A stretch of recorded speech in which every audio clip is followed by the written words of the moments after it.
All right, let's open our Bibles to 2 Corinthians chapter 8, verse 9. So we continue our study through this letter of Paul. Paul spent 7 chapters of this book addressing one issue, the false prophets that had snuck their way into a church that he had planted 5 years earlier, people that he loved, but yet they had been turned against him by these false teachers who sought to draw this church after themselves, to profit from it, to use it for their own devices. When Titus finally met with Paul in northern Greece and Macedonia, and Paul heard the good news that things were straightening out. Paul went back to one of the purposes for which he had been traveling, which was to gather from the Gentile churches an offering for the poor that were in Jerusalem.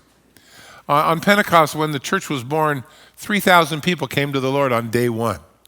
But many of those folks didn't live in Jerusalem. They came there for the feast day. That's what they were supposed to do. And so when they got saved, there was no church to go to, but the apostles were in Jerusalem. And so they stayed. And staying brought a real financial handicap to the church as a whole. You add to that the fact that the Jewish believers were oftentimes in the first century set aside by their families as having abandoned the faith, that they weren't given medical care or job employment opportunities or even just social kind of interaction. The church was under a lot of pressure. So when Paul met years earlier with James and Peter and John, and they gave him, he and Barnabas, the fellowship, the right hand of fellowship, go preach to the Gentiles. They said to Paul in Galatians 2:9, I think, or 10, don't forget the poor. And Paul said, we are more than happy to help. Well, over the last couple of months, Paul had been traveling and gathering financial support, actually for the last year and a half or so, for the churches in Jerusalem, but he was gathering them from the Gentile churches. Now, a couple of significances about that. When the gospel first went to the Gentiles, the Jews who were saved thought, since they were God's chosen people, that no one should ever get to Jesus before they got to the Jewish faith. And so there was a big conflict about that in the early church, and especially the Jerusalem church, very much at the heart of religious Judaism, had a hard time with the grace of God that just saves. Peter, though, saw it, Paul as well. And so Paul thought, gosh, if all of these Gentiles churches would donate to help the impoverished situation in Jerusalem, that'd be a great example to them of God's love and of our unity. Add to that the fact that Paul had spent years of his life as a zealot putting Christians to death, seeing them arrested. He actually got saved on the way to Damascus to do just that. So he carried lots of guilt about his past life. God had forgiven him, but he wanted to make it up. He knew that he could never do that, but he could try. And you'll read that comment from Paul in lots of different places about his own, having to deal with the sin of his past. The Corinthian church, a year earlier before this letter, had agreed that they would like to contribute to this fund to help the poor in Jerusalem. The Corinthians were very wealthy. They were in Achaia, it's the southern part of Greece. The churches in the north in Macedonia are very poor. But the poor churches in the north had been helping Paul for a long time. In fact, Paul mentions that in verse 1 of chapter 8. The problem is now the Corinthians who had made this promise that actually had motivated the churches up in the north to help, there had been this year-long, false teacher kind of influence. And Paul wondered if were they still willing? But after 7 chapters and then getting a good news, he writes these 2 chapters, chapter 8 and 9, about this gathering of the finances for the poor that are in Jerusalem. As he puts these 2 together, and by the way, the rest of the book will end with Paul going after the false teachers who are, still entrenched, but he won't speak to them kindly. He'll speak to them like your father would, I wait till I get home kind of thing. He'll speak to them as an apostle and demand that they get out, or he's coming to deal with them. It's a different Paul that we read. But in the middle of these 2 chapters, which constitute the largest single Bible area or Bible, what is the word I'm looking for? The single greatest coverage or section in the Bible on giving and stewardship. And last time we looked at the first 8 verses where Paul said giving in the life of a Christian always begins with realizing the grace of God in our lives. In other words, this is a work of God's grace upon the lives of his people in the church. That giving starts with, I understand what God has given to me. We looked last time that giving, because of that, is not affected by difficult circumstances, that giving is proportionate to what God has given to you, that it needs to be sacrificial, because if it doesn't cost you anything, God's not impressed, and that it needs to be voluntary, not pressured. It has to be an act of worship. It's a work of God in the heart of the believer. But that's where we're going to pick up in verse 9 this morning and go to where we read last week, or a little earlier there in chapter 9, verse 5. And then we'll finish next week on this issue of giving. It is one of the hardest things for me to teach, because I was most offended as a young Christian by these clowns on TV who wanted me to give them money and would tell me if I believed God, then I'll get money. And if you want to believe God, you can be healthy and wealthy and wise and be like us and have your own plane. I don't know. So it offends me to no end. I wrote a book a few years ago called God's View of Money, because that's not the God of the Bible that you see on TV. The God of the Bible is not broke, doesn't need your help, isn't dependent upon you. He's not interested in the decimal point. Doesn't matter how big the check is or how little it is. He only cares about these things: voluntary, willing, sacrificial. That's all. So in these verses, and I tend to avoid talking about giving whenever I can, because it made me mad. I figured it makes you mad too. But we don't want to miss it when it's in the Bible either, because there are benefits to you and I being available for God to use us to give to others. And we don't want to miss those either, because some have ruined it. So I'll tread lightly because it's an irritant to me, but I'm thankful for the way the Lord works. Verse 9 says this: "For you know the grace of our Lord Jesus Christ, that though he was rich, yet for our sakes he became poor, so that you through his poverty can be made rich."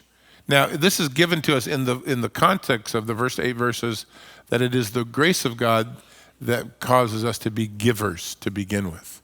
And then he turns to Jesus' ultimate example. This is one of those theological statement verses like chapter 5, verse 21, that isn't couched in theological terms.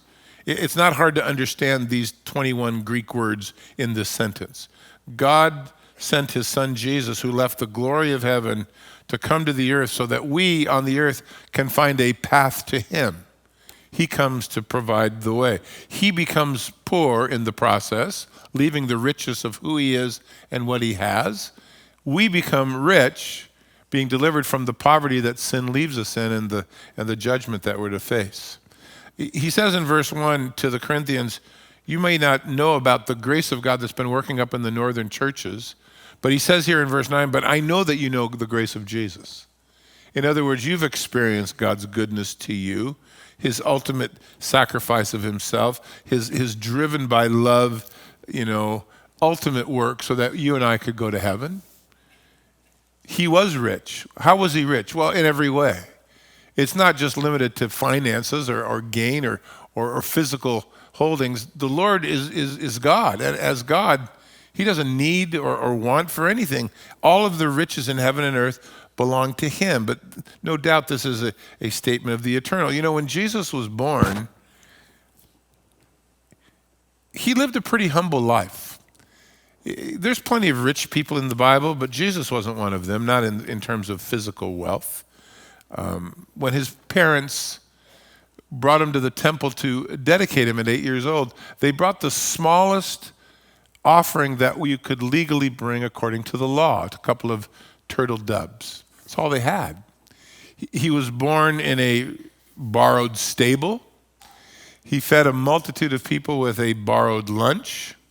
He borrowed a coin from a critic to teach them about what belonged to God and what did not.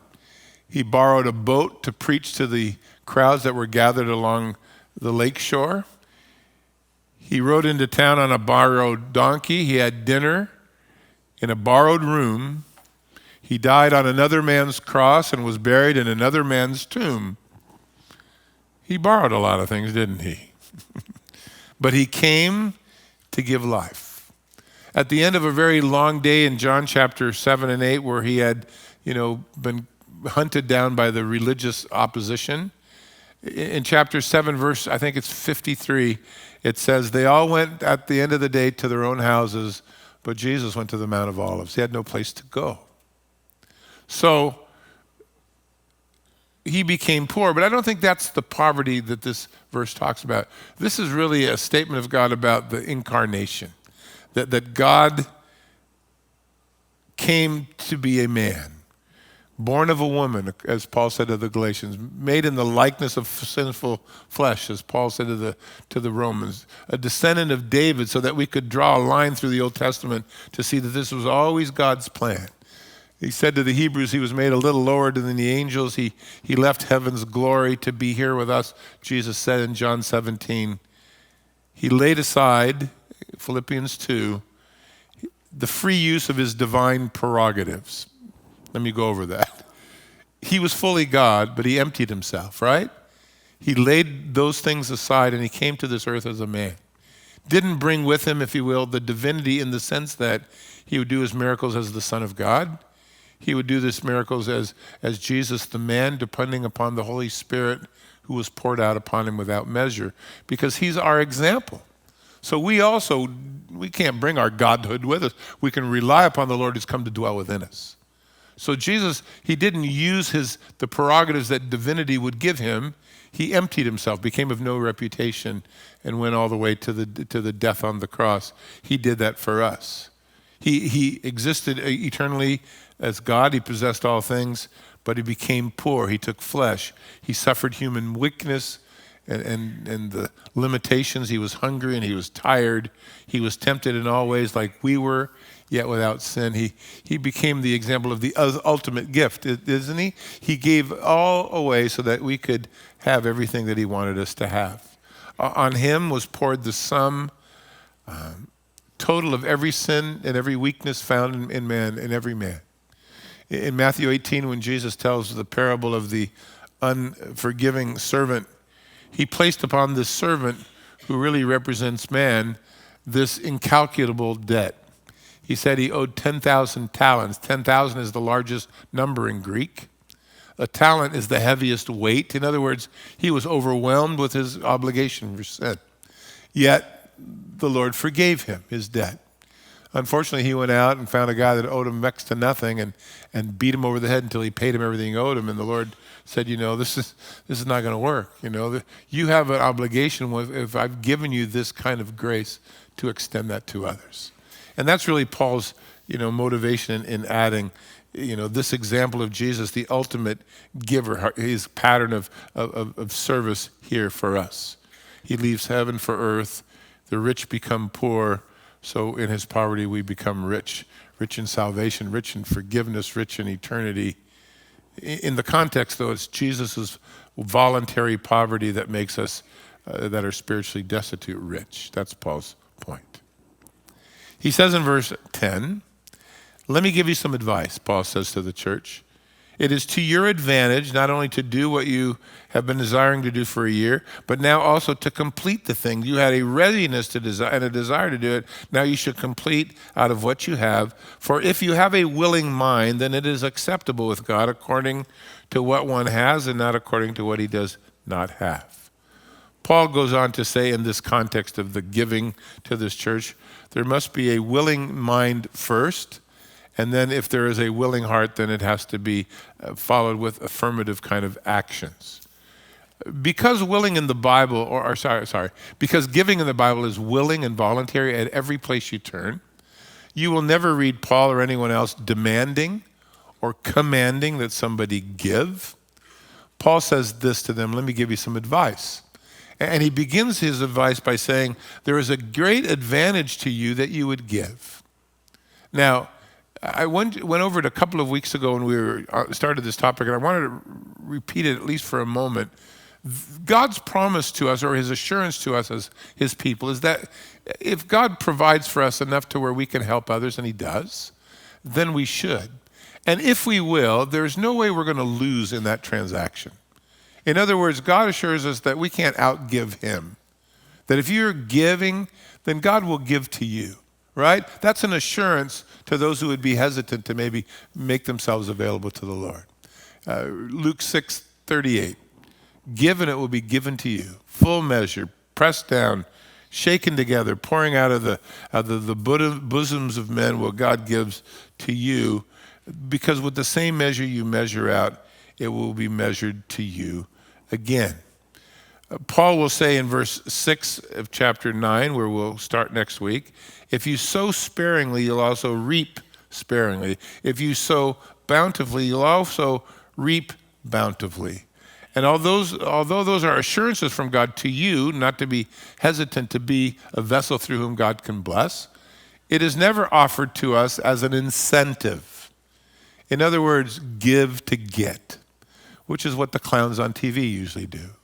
They tell you to give so that you can get. They'll quote the same verse out of the context completely to say, look, you give, God will have to give you.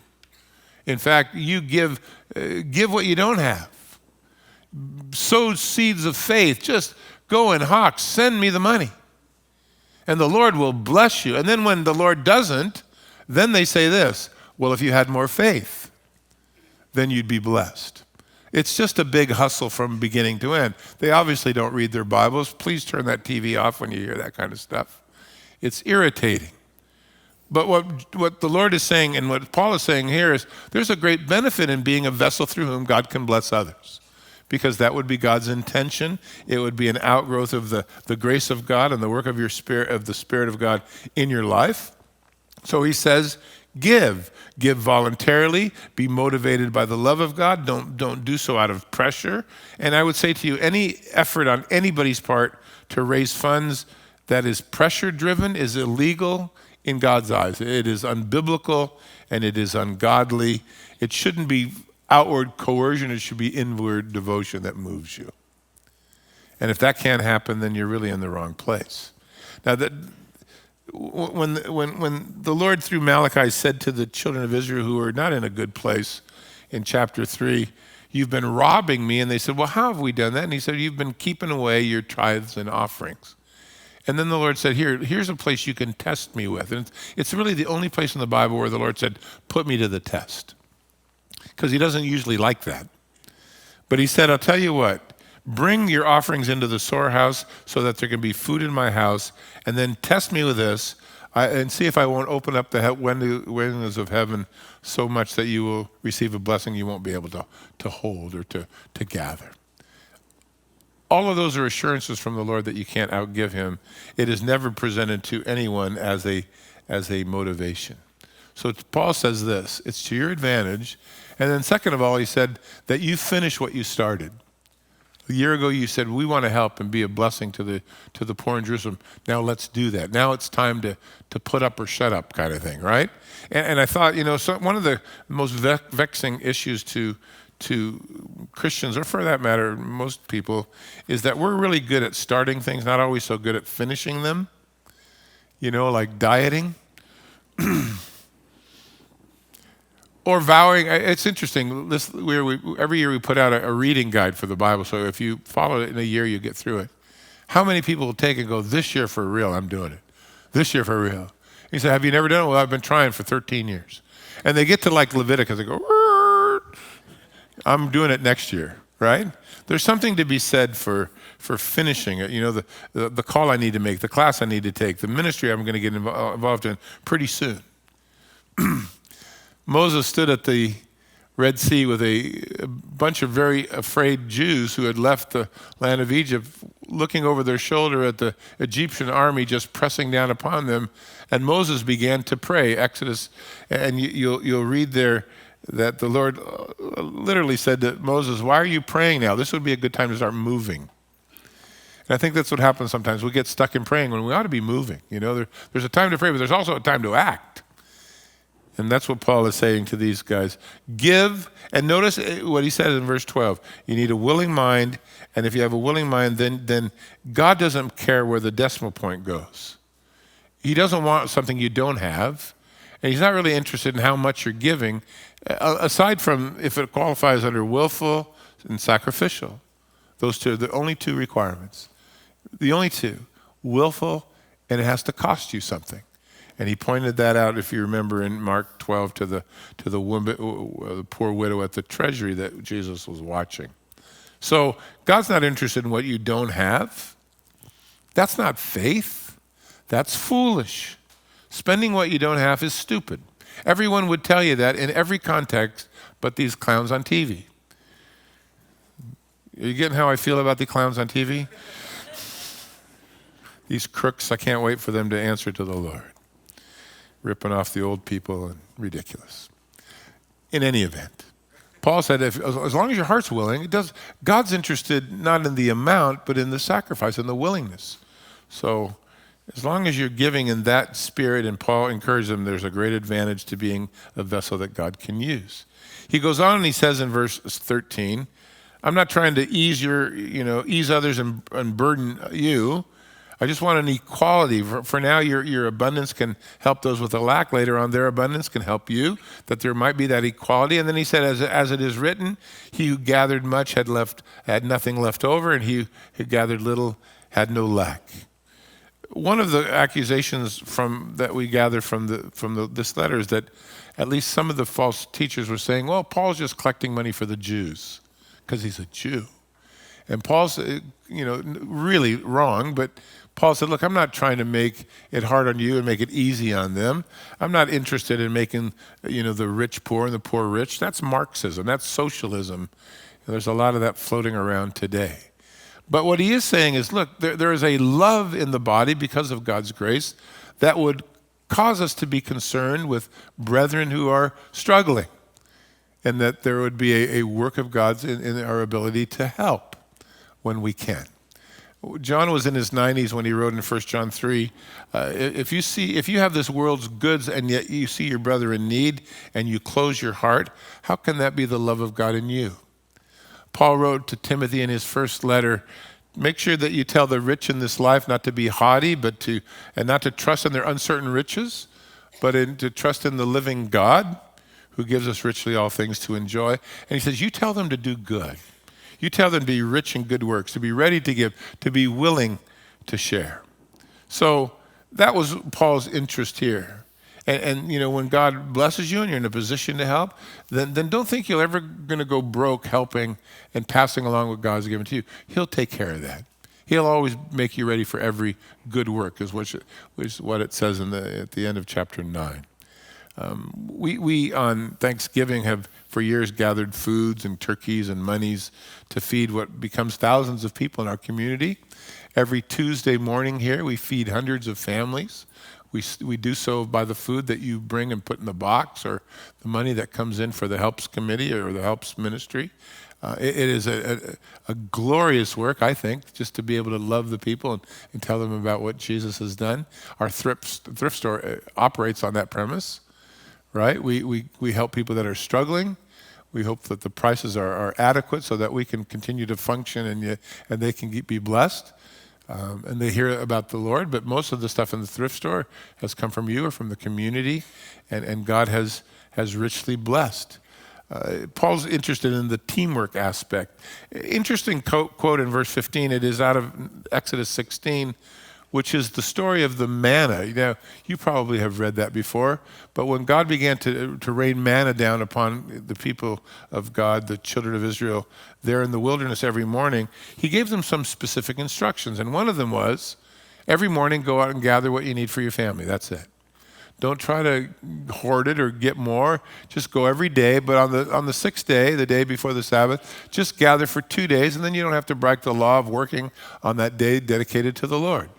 So I guess most people listen, but there's always somebody who thinks it better. One guy went out, or somebody went out and gathered enough for the week. Well, I'm done. And he got up in the next morning, and that manna that was sitting on the shelf had become infested with worms, and it was stinking, and they were angry. And the Lord said, well, but I told you to just go every day, needs for every day.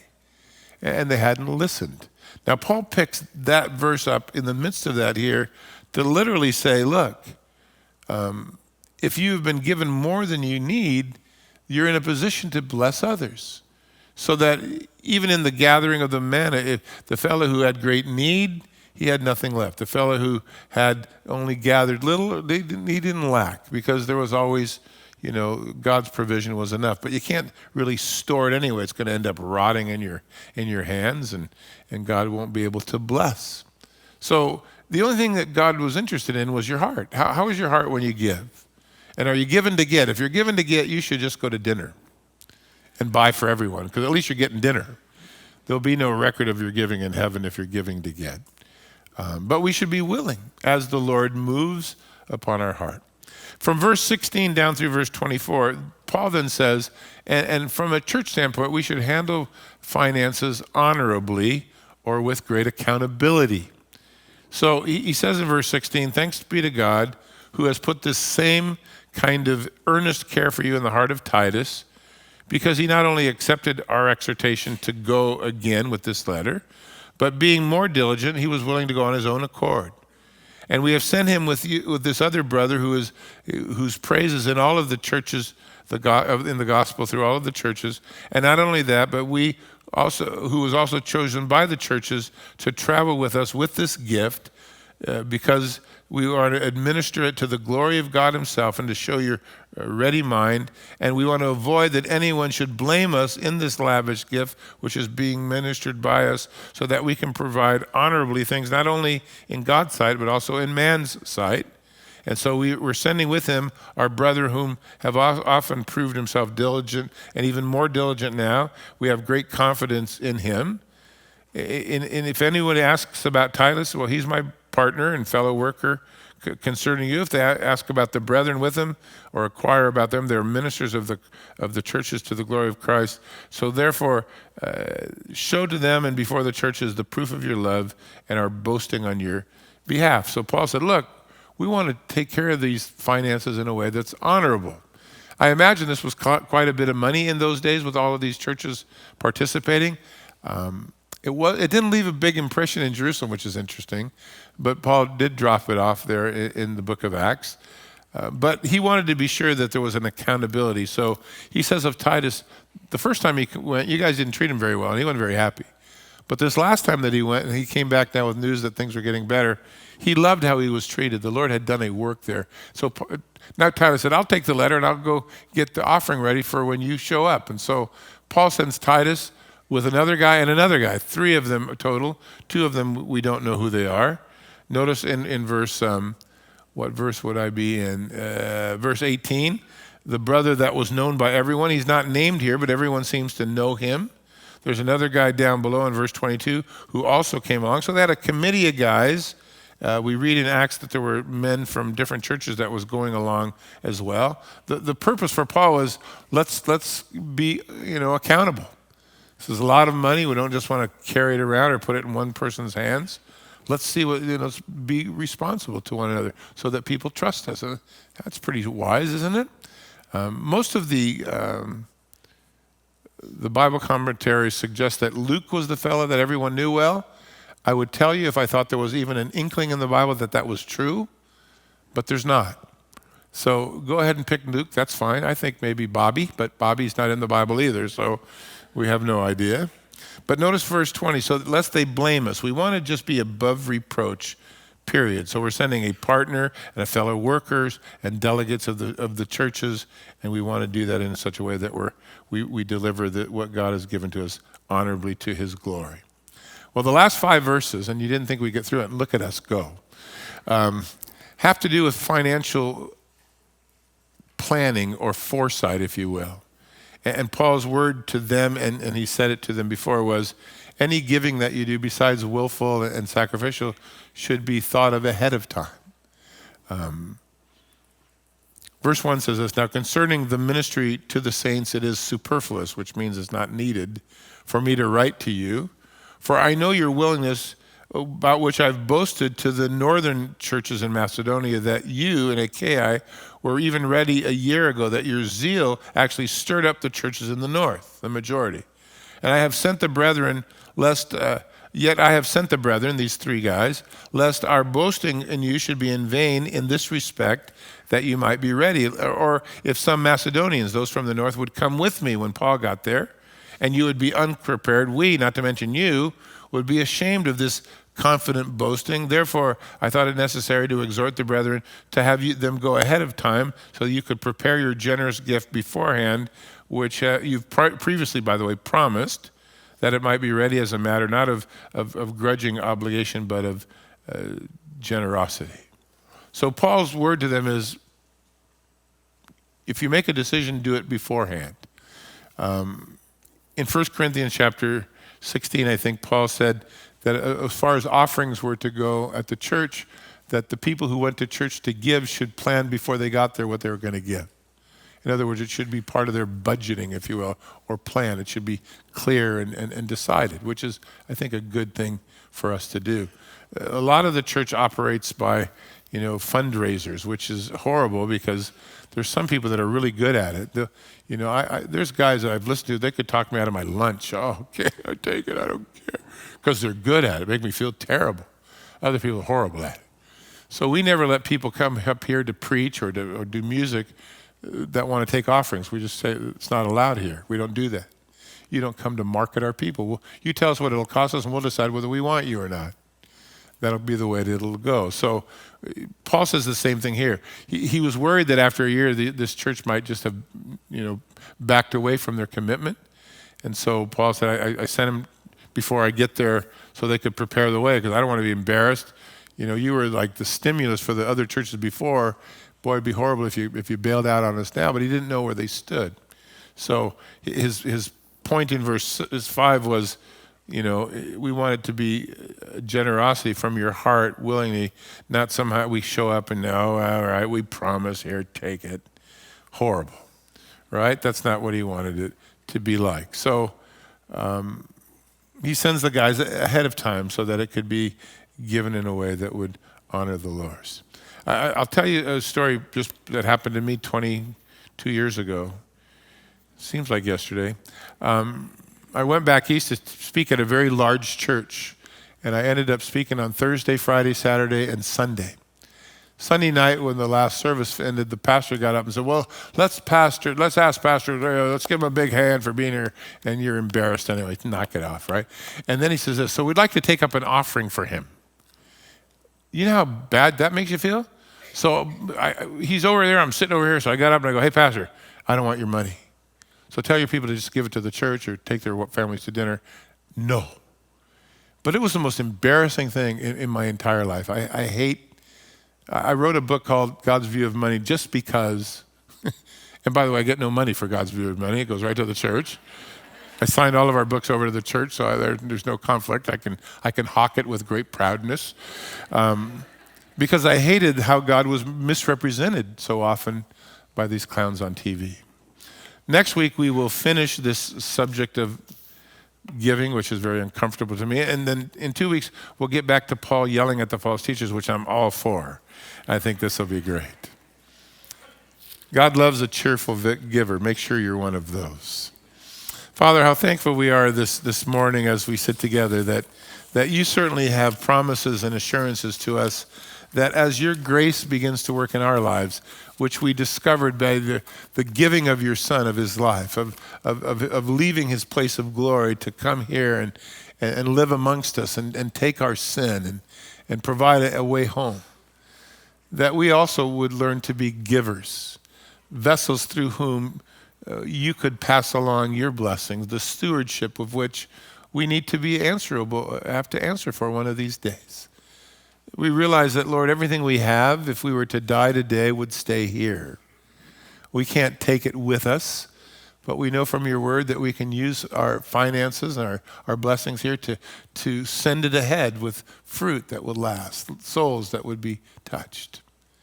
And so, Lord, make us givers, and may we be sensitive, and may the work of your Spirit continue to allow us to invest in eternal things. And may the pride of our hearts one day not be in the boat that's in the driveway, but in the soul that has been converted to Christ. May we put our money where our mouths are and where our hearts are. And may you redeem our wallets so that what we have belongs to you. Shall we stand?